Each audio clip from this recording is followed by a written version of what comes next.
Eragon lived by the sea and frolicked in the autumn mist in a land called Honolulu. Little Jackie Paper.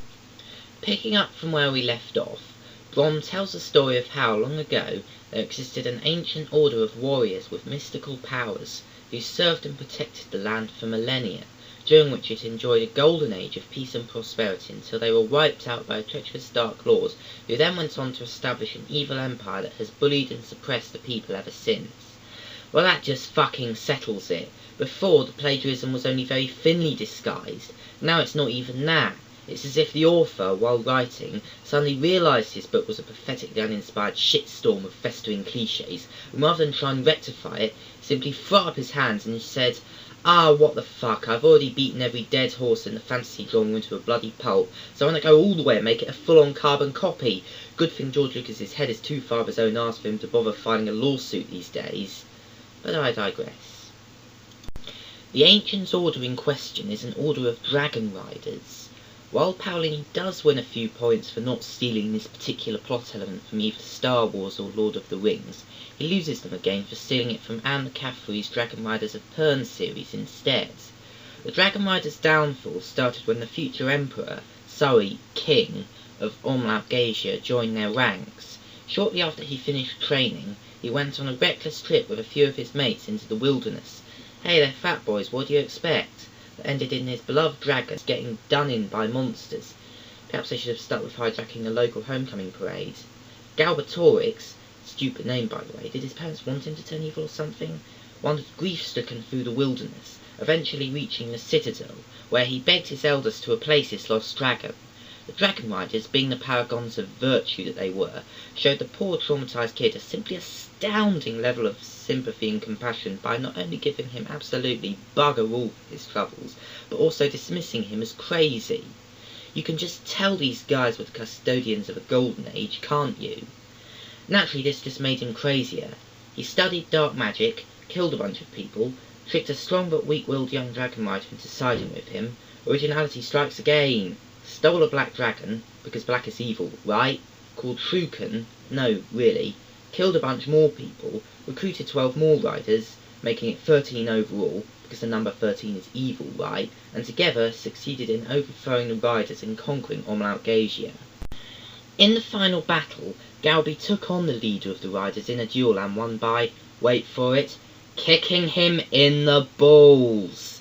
Yes, you had that right. I am not making this up. And just when you thought it couldn't get any more ludicrous, his nutsack is referred to as the fork of his legs.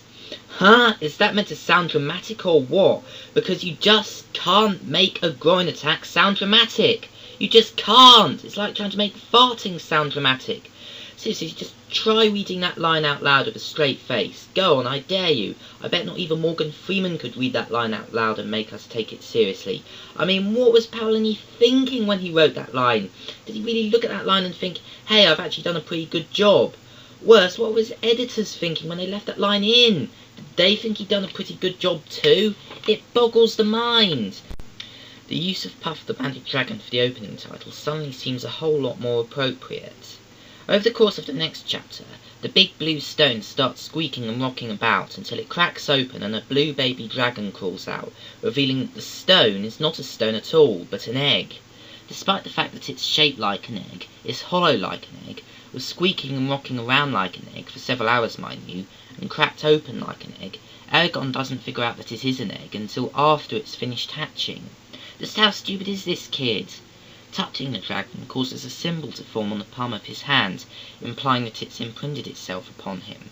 It's also implied that by doing so it has formed a mental bond with him that allows them to communicate telepathically with one another, though since the dragon doesn't know any words it can't technically speak with Eragon yet. Oh, and in case you're wondering, yes, this is also shamelessly lifted straight from the Pern series, Lock, Stock and Barrel. What makes the Pern plagiarism especially egregious is that Anne McCaffrey, author of the Dragon Riders of Pern, wrote an unintentionally hilarious review of the book which is prominently displayed on the blurb. Full praise to Eragon and I want more. Tip of the hat to young Master Paolini. I can think of only 3 reasons why she would say such positive things about such an obvious rip-off. The first is that Paolini was dangling a paycheck in front of her like a carrot in front of a donkey. The second also involves Puff the Magic Dragon, and the third is better left unsaid. Eragon decides to raise a dragon in secret, and takes it outside the farm into the surrounding forest, where he builds a shelter. He keeps it here for several weeks as it grows and matures. After a while it starts to learn to speak, telepathically that is, which freaks Eragon out since all it can say is his name. He runs off to Brom's house in hope of learning more about dragons, whereupon we are treated to yet another buttload of exposition as Brom explains the history of the dragon riders. What's annoying about this conversation, and for that matter every other conversation, but this one in particular because it's so long and therefore more noticeable, is the unnecessary overuse of synonyms for the verb said.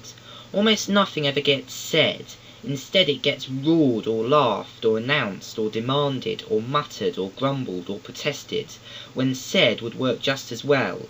Using prose to convey what emotion a dialogue is trying to convey distracts from the actual dialogue, which is supposed to speak for itself, not have the prose speak for it.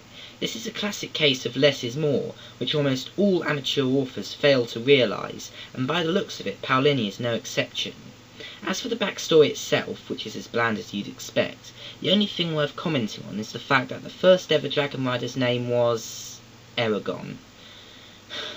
Yes, thanks for letting us know the hero is special. We'd never have guessed if you hadn't gone to such lengths to rub it in. Bravo, Mr. Paolini, your subtleness really is spectacular. The other half of this chapter is devoted to telling us just how incredibly awesome the dragon riders were. In fact, they sound so incredibly awesome, it makes me wonder how they all managed to get done in by a bunch of rookies in such a short space of time, but I digress. We're also told various other bits of trivia about them, most of which has absolutely no relevance to the plot, and the rest of which, such as how the dragons would die if their rider did, and how the dragons came in a wide variety of gem-like colours, is nicked from Anne McCaffrey just like everything else. Eragon asks for a list of dragons' names so he can give his dragon a name, and at the end of the list Brom gives him is the name Saphira, which Brom whispers, to oh so subtly emphasise that this name in particular is important.